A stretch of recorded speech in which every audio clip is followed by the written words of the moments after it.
kita di desa dan masyarakat desa pada umumnya, dan tentunya pemerintah desa akan senantiasa mendukung program ini. Karena apa? Jamban konvensional, ya jamban yang umumnya dibuat oleh masyarakat yang sifatnya tradisional, itu membutuhkan biaya lebih dari 1 juta. Sedangkan jamban yang ini, model ini tidak banyak yang kita keluarkan, hanya kurang lebih 300.000.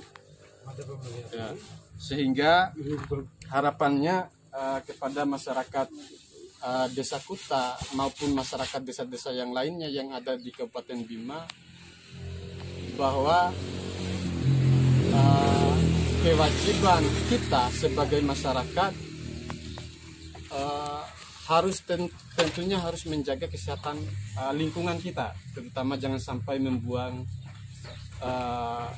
air besar sembarangan, BABS itu. Kemudian tentunya dengan membuat jamban yang setidaknya memenuhi standar kesehatan yang telah ditetapkan.